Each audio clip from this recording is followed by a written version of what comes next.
Have you ever felt stuck in a relationship, feeling that no matter how hard you try, your partner never seems to get you?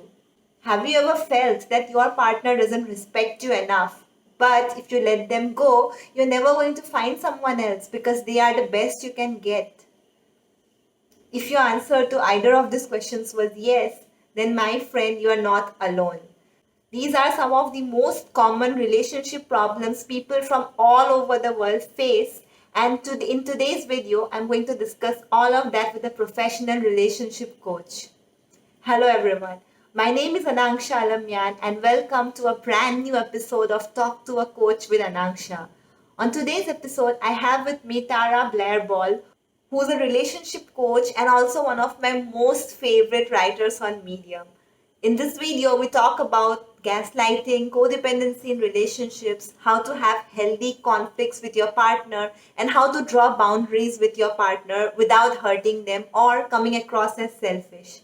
Tara also discusses some tips for upcoming writers, so make sure you watch this till the end.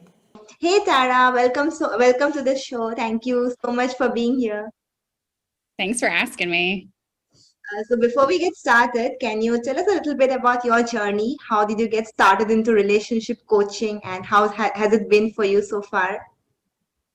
Yeah, so when I was previously married, I struggled a lot in that relationship. I felt like for a long time that the problem was with my partner, so I tried to change him over and over again and give him advice and give him feedback. But the relationship still wasn't getting any better. It didn't matter how much I tried to control it. So I started to believe that the problem was me.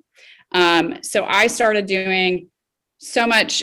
I did intensive therapy. I worked with a relationship coach. I just believed the problem was me. So I started doing all that I could to try to fix myself because I thought that would improve my romantic relationship. And I started the certification process while I was in that marriage because I was already doing all this stuff. I felt like a relationship expert, yet my marriage at the time was just terrible. And when I finally did leave that relationship, I finished the certification process and have been doing it pretty much full time for the last 6 years. Before that, I was teaching. I taught for several years. I was writing and I still write, but relationship coaching has been a primary thing for me since.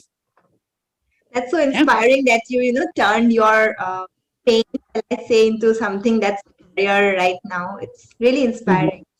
So, like after you started being a relationship coach, you must have worked with a lot of clients, right? So, Yes. can you tell us, based on your experience, there are some common reasons that couples fight with each other? So there are a lot of different reasons. The ones that I see the most are one or both of the partners not accepting the reality of a situation. So for example, they might think, like I did in my own marriage, that if this changes, the relationship will be fine. So there's a level of fantasy around that because people are the way that they are, and people have to be willing to make changes. And if they aren't, then they're really not going to make those changes. And so we keep thinking if we keep pushing or telling them or blah, blah, blah, then they'll change. And more often that they'll not. So either we as an individual have to decide, do we want to accept this person as they are, or is it unacceptable and we need to leave the relationship? And another aspect is just communicating and being kind to one another. I work with a lot of couples who resort to yelling and name calling when they're fighting, and that is hard to repair from or repair after when your partner told you that they hated you just because they were mad. So those are the primary reasons why couples fight, but it's often a disconnect either with their ability to communicate or their ability to see their partner as they truly are and deal with accepting that or not accepting that. Right. And like you talked about communication, I think that's important for every relationship, right? And obviously, conflicts are common in every relationship. There will be quarrels, no matter how compatible you are. So, what are some ways to handle conflicts in a healthy manner without, resorting to blaming each other? Mm-hmm. There's actually Dr. John Gottman. He's a preeminent marriage therapist. He has a wonderful book called The 7 Principles of a Successful Marriage. I recommend it to any couple that's in a long-term monogamous relationship because it has such helpful tools in it. He talks about a soft startup. And a soft startup has specific aspects of it that any couple can benefit from knowing in order to resolve conflict. But the first one is complain, don't blame. So instead of saying something like, you never do the dishes, say something like, I've noticed that I'm doing the dishes more often. Can you do the dishes? So you're not saying, you're not using a you statement, you're not blaming them, but you are pointing out the problem and asking your partner how they can fix the problem. The second one is use I statements, which I just mentioned, but there's a difference between saying, I or you are, you never do the dishes versus I feel upset that it seems like I am always doing the dishes. There's a different way of saying it. You are less likely to feel defensive if your partner comes to you and says, I feel like I seem to always doing the dishes versus, if someone came at me and said, you never do the dishes, I'll be like, I'll get defensive and I'll want to say, I did do the dishes on these days. And so using I statements instead of you statements, trying to stick to feelings, that's often where we need to connect with our partner is our ability to express our feelings. So saying, I feel upset versus, I think you blank. Another aspect of it is, being polite and appreciative. I understand things have been tough for you, but I would still really like this to be done. And notice that each time you're asking your partner to say something specific or do something specifically. You're not just, you're giving them what you would like and how you feel because they're not doing what you like. So those kinds of aspects are helpful. Also, I recommend what's called a fair fighting contract. If a couple is prone to blaming, bringing up past events, yelling, name calling, those should be boundaries that a couple decides, like, we will not name call. And if this happens, we do an automatic timeout of at least 30 minutes because it takes that long for your body to physically calm down. And then you can come back and try to talk about the situation without tempers being raised. Wow, that's so very interesting, I also, like you said, you have established a community on TikTok. That app is actually banned in India, but I found some of your videos on YouTube, like some of your TikTok videos on YouTube, and I saw one where you said that you have an imaginary person called Rick who you blame. I think that was very interesting. So can you just share that a little bit about that with our viewers? Yeah, it's funny. That's been a very divisive video on my TikTok. Some people just love the idea, and then some people feel like it's not taking accountability or responsibility. The way my husband and I use it is for silly little things. So, like, if both of us are in charge of unloading the dishwasher, I might say, Rick forgot to unload the dishwasher again. And Rick is the imaginary person in our relationship that we kind of blame things on. To us, it's really funny. I'll say that. My husband's like, oh, Rick, that asshole or that jerk, or I'm sorry if I'm cussing and you don't want me to cuss, but so it's just sort of like, it's just for funny little things. For example, if I forgot to do something and it's not a big deal, like I forgot to pay a medical bill. Okay. I had said I was going to pay it this date and I forgot to pay it. So I said, Rick forgot to pay the medical bill again. But if I had forgotten to pay it and we would have incurred a late fee, then that would be my deal. That wouldn't be Rick, because I have to be responsible for my part. But if it's something that's small and minor, we use Rick, and it's funny to the both of us. And, it's a way to sort of just call out problems as they come up, but not make them a big deal. And it gives you a way to vent out your anger without being mad at your partner, right? You can just be mad at Rick because Rick is a nobody, right? Right, And right. a very important part of something that you mentioned is that, whenever you're mad at your partner, it's important to watch how you talk to them. Like you said right now, that make I statements, not directly blame them. And I think this is something that you cultivate with time. It's not something that happens immediately, right? So can you suggest some mindset shifts? Say there's a person who resorts to blaming their partner whenever their feelings are hurt. So for someone like that, what are some steps they can take that whenever they are angry, they don't blame their partner, but they address the issue without hurting their partner? Mhm. So that's part of the reason with a fair fighting contract would be helpful. So a fair fighting contract would require both people to sit down and decide what are the unacceptable things in the way we fight. So blaming might be one of them. So when blaming happens, either the person who blamed or the person who is being blamed need to automatically initiate a timeout of at least 30 minutes, because that means you're mad, and you're mad about something that's beyond the issue at hand. And that's another thing of the soft startup I talked about earlier, is we should not store things up. And that's the problem. If something keeps coming up, it has not been resolved, or it is being stored up and then someone blows up. And we learn these relationship patterns often from how we were raised and what relationship models we were around. But that doesn't mean we need to keep doing that, because it's not healthy. It's not kind. So if you or your partner is prone to blaming, as soon as that happens, automatic 30-minute timeout, up to a day.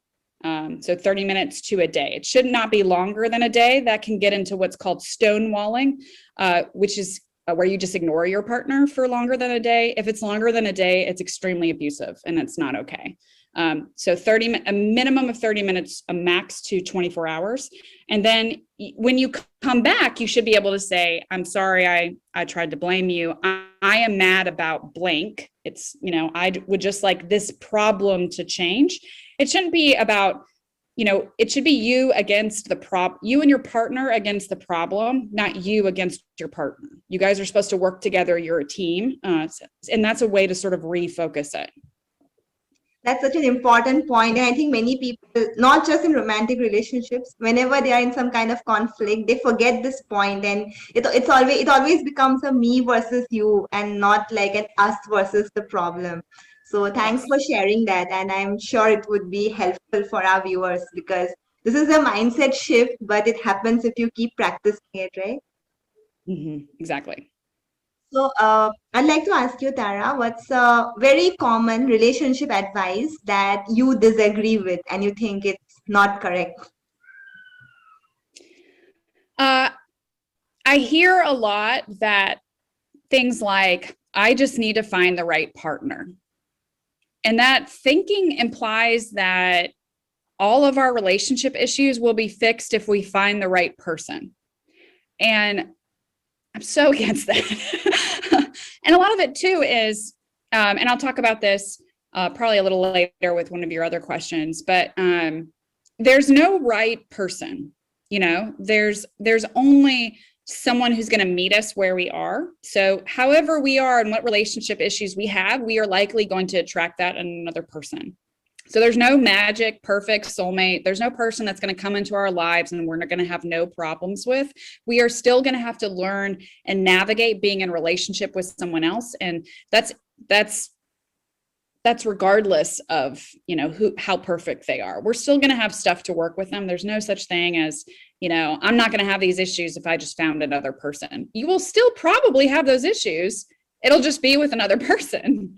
And that's always been the case with my clients, is that, it's wherever you go, there you are. If you have issues with, your boss and friends and family members, you will probably have those with a romantic partner, and then you'll have them with another romantic partner, and it'll just keep going until you work on and heal it with yourself. Yeah, that's very true. And I think this is something very usually shown in movies, right? That people have some kind of issue and then they fall in love and those issues magically disappear, which is Yeah. actually not very true. You know, No. not at all. I recently read a quote that confused me a lot. I actually took a poll on Twitter also, but I never got a satisfactory answer. So the quote Okay. goes like this, that if you love yourself enough, it doesn't matter who you are with in a relationship. So what is your take on this? So if I love myself, I am only going to choose people who love me as much as I love myself. So, for example, I thought I loved myself in my previous marriage. but I was allowing him to be extremely abusive. And that was a choice I was making because I wasn't setting and maintaining boundaries and choosing to leave the relationship. So it does matter who I'm in relationship with because I don't have to be around anyone who's going to mistreat me. And I stuck around in that relationship for as long as I did, nearly 10 years, because I felt like I didn't deserve any better. And so it does matter who we're in relationship with. We need to work on and love ourselves, but also make sure that the people around us are treating us the way we deserve. And we all deserve to be treated with kindness and respect and love. Absolutely, that makes a lot of sense. And since we talked about boundaries, I'd like to ask you, what are some ways people can draw boundaries without sounding selfish? Because there is this thing going on that if you take some space or time for yourself, people often tend to call you selfish. So, what are some ways a person can draw healthy boundaries with their partner? So it's a good point that you make that we can be called selfish when we set boundaries. One thing I will say is that if anyone calls you selfish for setting boundaries, they're not a healthy person to have in your life usually, because people who are unhealthy don't want you to have boundaries. They want to walk all over you. They want you to do what they want to do. Someone who is loving and supportive and also has healthy boundaries will understand that you need your own sense of self. So I see boundaries as property lines. So your home has a property line, okay? And you know where your yard begins and you know where your neighbor's yard begins. You don't go into your neighbor's yard without their permission and mow their yard and pick their weeds. And if they came into your yard and mowed your yard and picked your weeds without your permission, you would say something. You'd be like, hey, this is my yard. I mean, it's really nice you're mowing it, but this is my yard. Don't please get off my yard. Boundaries should not be rigid walls. And a rigid wall implies that, you can't see someone over it, that there's a disconnect or a distance. When we start setting healthy boundaries, we often do need to set up a kind of fence. We often, when we're starting boundaries for the very first time, we need to be really hard and fast of, I will not accept this behavior. And if you do it, you will not be in my life anymore. And that's often how we need to start boundaries. So it starts as a fence. You can still see the other person over the fence, but there's a very strict guideline. Okay. But as we get better with setting boundaries, it should be more like a property line. You understand your space, you understand the other person's space. You can still see each other when you're standing in each other's yards, but it's not rigid and inflexible, and you understand how to move forward. Some simple healthy boundaries in a relationship is, I allow you to have your feelings and you allow me to have my feelings, and you don't try to fix them. I don't try to fix yours. I allow you to have consequences for your actions. So if it's your job to take out the trash every week, I can choose to leave that, not take out the trash at all until you take care of your stuff. I can point it out to you, of hey, you said you're going to take out the trash and you didn't. But it's not my job to take care of that for you because you told me that's what you were going to do. But we are going to be we may be called selfish regardless. And taking care of ourselves is a selfish act, but it's the best act we can do for ourselves. We should be selfish in that area. We should take care of ourselves. We deserve that. But it is a process. Honestly, many of us learn boundaries as a process, and we're not taught boundaries in our family relationships. And that's where it often starts, is we were taught inappropriate or improper boundaries as a child. And then that carried over into adulthood, where we didn't know how to set boundaries, didn't understand when people were trespassing on our own boundaries, and didn't know how to set and maintain appropriate boundaries going forward. That's so important. And it's so powerful that you said that taking care of yourself is selfish, but you need to do it because it's so important. That's so true. And when you say boundaries are a fence, it also depends on the other person, right? To respect the boundary, because they can cross it, but they won't. So it's not just up to you. It also depends on your partner if they respect you and your boundaries. And like you said, it's important to choose someone who actually does respect your boundaries because that's so important, right? Mhm. Uh, let's talk a little bit about codependent relationships because you talk about them a lot in your Medium articles. So, Mhm. how does one identify that they might be in a codependent relationship and why is it so wrong? So, codependent relationship, or just codependency in general, is a dysfunctional relationship with yourself.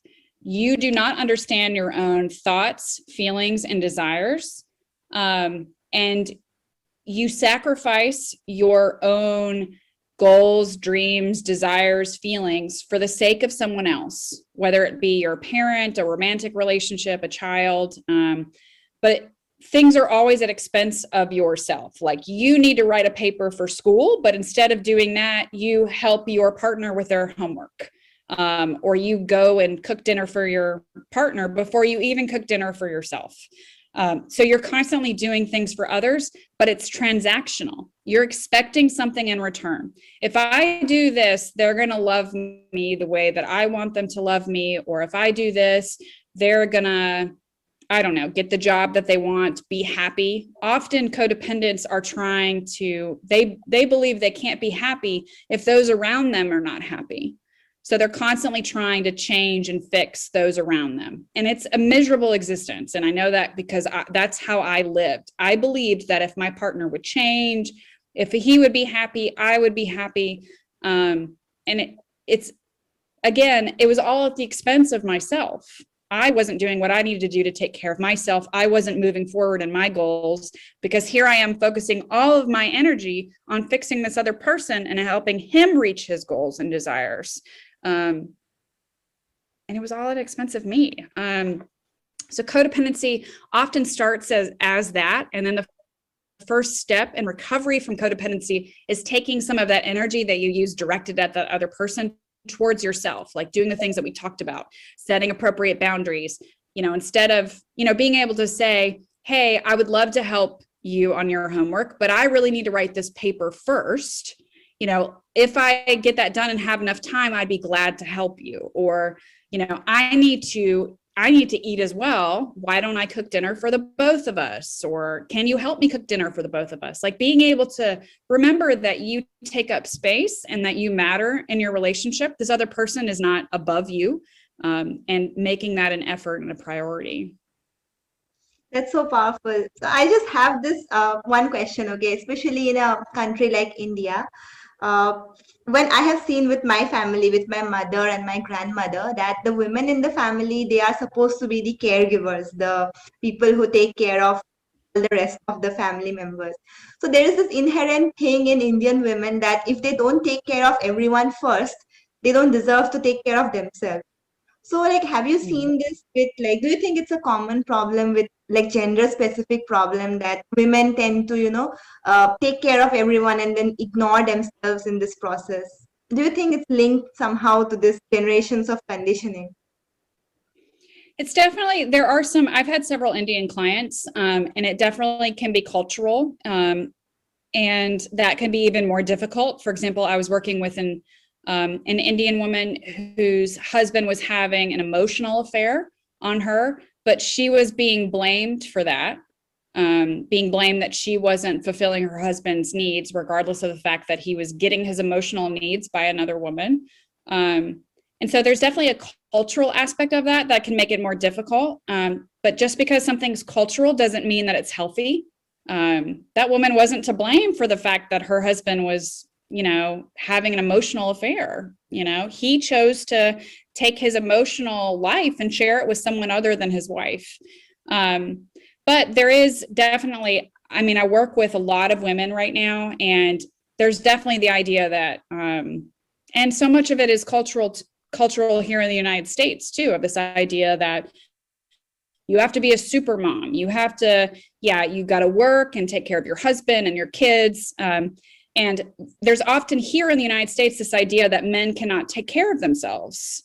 And women talk about and laugh about how, like, oh, my husband is like my other child. And that's considered acceptable. that's not acceptable. Like, your husband needs to be your partner, needs to be with you. And if you allow him to act like another child, he will be that. And that's not okay. That's not okay either. So there's definitely cultural aspects that we may have to push against.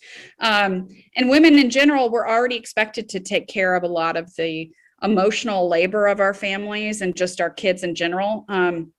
But we can make conscious decisions to have different kinds of relationships.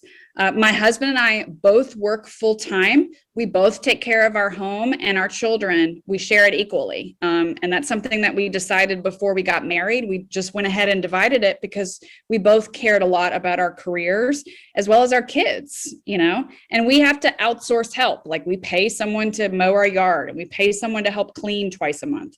So we do those things to help us still focus on what we care about, but that's not always culturally acceptable. So sometimes we have to make the choice to push against what is considered normal, because normal doesn't necessarily mean healthy. Absolutely. And people often have this idea that because this thing has been there in our family for generations, maybe it's the right thing to do, but that's actually not true. And whatever you said, I think it comes down to communication, right? Communicating with your partner what you expect from them and what you are willing to give to them. And if you both agree, only then it's advisable to move further in the relationship, right? Yes. Yes. And if not, maybe find another partner, which is that's often the hardest thing to accept, is that the person that's in our life now isn't right for us, but they may not be. They may have different values or different beliefs that just don't go along with what you want for yourself and your future life. That's so true. And people often fear that if they let this relationship go, they might not find anyone else. I had like this. I had a friend whose partner often kept on telling her this thing, that if you let me go, you're already 28 years old. You won't find anyone and you will have to be unmarried forever. And that partner actually treated her real bad, but she thought it's acceptable because she won't get anyone else after that. So, it's like a cage we build around ourselves, which actually doesn't exist. We can break free out of it, but it's very difficult to do that, right? I mean, get out of a relationship just because you feel you deserve better. So you need to have a very strong sense of self-worth to be able to do something like that, right? Yeah. My ex-husband said that to me all the time. He said, no man would ever put up with me again. He said all those same things to me. It was so abusive. And when we're told that, we start to believe it, and that's where it gets to be so bad, is like you said, like, we need a lot of self-worth to leave that relationship. And I didn't leave that relationship with a lot of self-worth. I just knew it had grown to be so unacceptable that I couldn't stay. I just couldn't. I had to do something different. And the only thing I knew I needed to do different was to leave that relationship.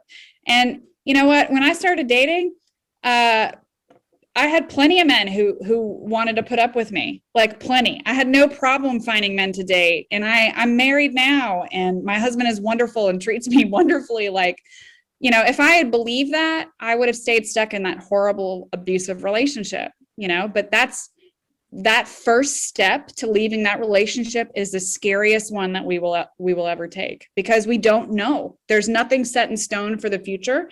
But I also honestly believe that people tell us abusive things like that because they know it's not true, and they hope that we'll stay because they know that they can't get any better than us. And that's the case with a lot of relationships that I see. Like, those people are very insecure, and that's why they say that to their partner. They know my partner is great, and if they knew how great they were, they would leave me. And that's what I see over and over again with clients. I saw it in my previous relationship.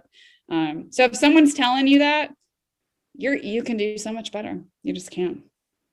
Wow, that's very, very inspiring. I'm so happy that you shared that. So, like, I also want to talk a little bit about gaslighting. I think this also sort of qualifies as gaslighting. So, can you please explain what exactly is gaslighting, and how can someone identify if they are being gaslit by their partner, or if they are the ones gaslighting their partner? So gaslighting is a form of psychological abuse, and that's what it is. It's when we try to make our partner doubt their reality, their feelings. So gaslighting is often linked to certain phrases. So if you hear these phrases, that should shine a light bulb to know that you're being gaslit, or if you're the one doing it, that you are gaslighting. So you're too sensitive. You're overreacting. I didn't mean it like that. I didn't say that. It was just a joke. Things like that, where you're constantly questioning. So for example, with my ex-husband, he texted me something, and later I said, "Why did you say that?" And he said, "I didn't say that." And I screenshotted the text message and sent it to him. And he still told me, he's like, "I didn't say that." And I'm like, I'm literally showing you proof that you said that, and you're going to tell me you didn't say that? But still, it sort of threw me off enough that I didn't push the question. And that's what gaslighting does, is it sort of puts the blame onto you. Like, there's something wrong with you. You're crazy. Why would you think that? I would never do that. And so gaslighting is an extreme form of psychological abuse, where we make our partner feel honestly like they're crazy. Like, it didn't happen. You made that up. Like, you're always making stuff up. Like, it's just, it's bad. It's very dangerous the way you put it. I mean, people might start to question their own sanity, right? So, like, how does one Exactly. deal with that? Like, how does one deal with a partner who tends to gaslight them? Is it possible to, put up with someone like that? So the biggest thing that we need to do is you keep repeating the reality. So don't let them run the narrative. Don't let them tell you that they didn't say it and you then question it. You keep repeating, "You did say that. You did do that. You did say that. You did do that." But in the long term, if these people do not change their behavior, you are being around someone who's abusing you. So in the long run, these are not healthy people to be around. But in the moment, if it's happening, just keep repeating your reality. Like, I am not being too sensitive. I am not overreacting. Just keep repeating that, because that helps you stay in control of the narrative. You are not crazy. You're not making this up. It did happen. And just keep repeating that. But in the long run, couples therapy, couples coaching, or leaving that relationship would be ideal, because that's not a behavior that can continue in a relationship without damaging you. Right. Keep repeating the reality and control your narrative. I think these are very powerful statements. I might actually write them down and paste them on the wall. Not just for romantic relationships, this is true for every relationship, right? Because so many people try to project their version of reality on you. It's very important that you remember what's true, and obviously always remember what you are worth. Mm-hmm. Yes. So, okay, another broad question for you. What's a relationship advice that you figured out the hard way? And once you figured it out, you can't stop, recommending it to other people. Mm-hmm. So I believe wholeheartedly in the advice, water finds its own level. Another phrase that's similar to this is birds of a feather flock together.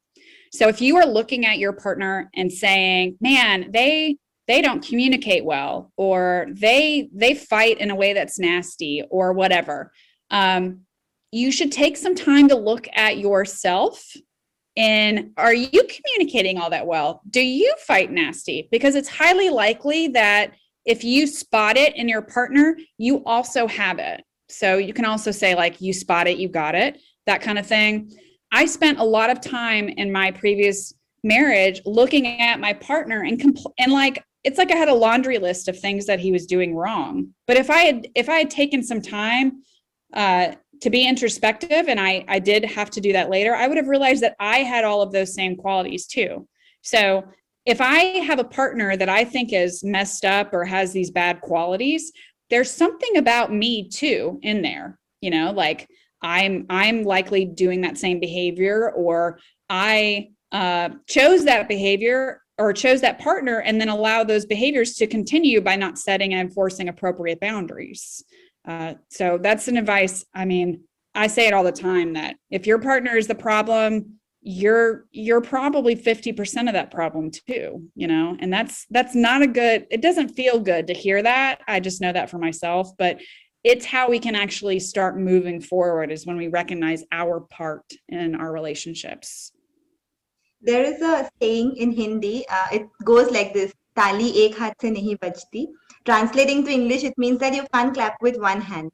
So if something is I troubling love you, that. if something is troubling you a lot, maybe you are also like a part of it might also be your fault. So it's always Mhm. good to introspect a bit and reflect on yourself and see how you can improve and you can change so that this conflict is resolved. So yeah, that's really great advice. I'm totally writing that down. I love that. Can't clap with one hand. So, what's like many people, they face so much problems, but they don't know who to talk to or what to do. So, what are some signs? Again, this is a very broad question, but if you can break it down. So, what are some signs that a couple needs to go to a relationship coach? So I work with both couples and individuals, and I work with people at all phases of their relationship. I've worked with couples who haven't been dating very long. I've worked with couples who are about to get married, couples who are married and wanting to just improve communication. I've worked with couples who have faced a crisis, whether it's infidelity or losing a loved one or struggling with, they're just struggling on a daily basis. I've worked with couples in the process of getting divorced. And I've worked with couples who are divorced, like they've already separated, but they're needing help communicating so they can co-parent their children better. And then I've worked with individuals who have just gotten out of a breakup, are struggling in their current relationship, are trying to find a partner that meets what they would like, and are having trouble with that. So I would just say for myself, if your life isn't, if your romantic life or whatever it is, does not look like the way you would want it to, you would benefit from seeing a relationship coach. I saw one when I was in the middle of my previous marriage because I needed help in figuring out what my next steps would be. And coaching is very valuable for that because your coach will give you actionable steps. They'll give you advice, which is different than therapy. We tell you, here are things you can do, and you can choose to do them or not. I also saw a relationship coach with my current husband when we were planning to get married, we both have children from previous marriages, and we just wanted to, and we both have previous marriages that failed. So we wanted to sort of make sure that we were in a good place moving forward before getting engaged and then married. So if your relationship or your life just isn't how you would want it to be, honestly, working with an outside perspective can be really valuable, because we can see things that you may not be, because you're living your life. You're not necessarily seeing the bigger picture, but someone else can. Right. And when you are in the middle of something, your decisions are always blinded by emotions. But someone else can help you with Yes. logic or, like practical advice. So that's very helpful tip. Mhm. So, before we conclude this, I just wanted to share something that I remember there was one night when I was reading one of your stories in PS I Love You. And once I read that, you had linked a few at the bottom. And I was so caught up in your story, I just had to read what happened next. And I read like 6 or 7 stories at a stretch, and they were very well written and they were so powerful and so moving. So, this is not as a relationship coach, but as a writer, do you have any Mhm. advice for the people who are watching, that how can they get better at telling stories, or in general, how can they become better writers? Mhm. It's a good question.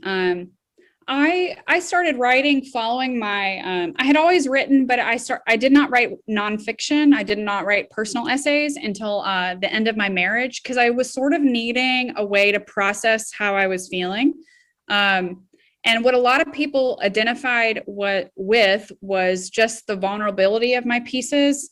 I wasn't the hero in a lot of my pieces. I allowed myself to be seen as, I would hope, like, sometimes a villain, just like, and someone who is just messy, and I connect the most with stories where people are willing to point out their own failings, and what they learned from those failings. And for anyone who's interested in writing about something particularly difficult, I think that's important to do, is recognize that we didn't always handle things perfectly. We don't know how to handle things perfectly. And sometimes life is just messy. My husband, for example, has just started writing this year, and he's been writing pieces, some about his childhood. He's on Medium too. His name is Blair Ball. He's my husband. But his stories are about, like, being a kid and being raised around an alcoholic mother.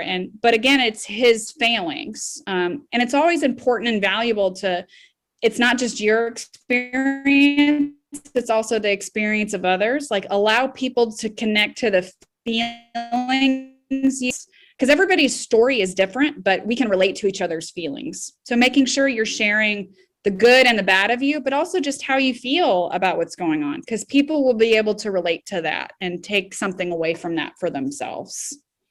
That's so true, and that's something I'm also learning currently. Like early on, I used to portray this image that I've got everything figured out, and here's how you can be like me. But that's not the correct. I mean, that's not a good way to connect with readers, because even I connect more better with stories where the protagonist or the writer is not always perfect, and they also admit to having some flaws. Because, like you said, like you said, don't show yourself as a hero, maybe as a villain, but I wouldn't say villain, I would say human, because as humans, all of us have flaws. Nobody, no Yeah. human, like nobody can be like right all the time. So it's very important to admit your flaws and what you learned from it. So that was And lovely. you make a good point. You made a good point. Just like, it can be hard to relate to somebody who always has their shit together. I can't relate to that because I don't always have my shit together. Like, it doesn't matter that I'm a relationship coach. That doesn't mean my relationship's perfect all the time. It just means I have more tools than some other people, and I can help other people in a lot of ways. There's this it's called Solomon's paradox. There's a research scientist named Dr. Igor Grossman who realized that people who give advice are better able to give advice for other people than they are for themselves. And it's based off King Solomon in the Christian Bible. And King Solomon could advise anybody about anything, but his life was terrible. He just made all of these mistakes. And that's true. It's so easy to help other people because they're outside of us, but it's so hard to advise ourselves. That's why we need help. That's why we need someone else outside of ourselves who can see the situation a little bit more objectively. And it's hard work. Yeah, it's hard work, but it's important to do that, because even as a reader, when I read stories of someone like claiming that they have figured it all out, I just don't feel like I'm like, no, it's just, I won't read it. I would rather read something that's more human. So, yeah, thanks. Yes. Really great advice. And it was really great talking to you, Tara. Thanks so much for taking. Yeah, thank you. Thank you so much for watching till the end of this video. I hope it was as useful for you as it was for me, because even during the interview I found myself taking a lot of notes because Tara was so candid and so helpful in her answers. I'm going to leave a link to Tara's TikTok, her Instagram, Medium, and how you can hire her as your coach in the description of this video. So please go ahead and get in touch with her. And if you have any questions for Tara or for me, let us know in the comments and I'll make sure to get back to them. Thanks so much for watching. I'll be back again soon with a new video. Till then, take care and stay awesome. Bye.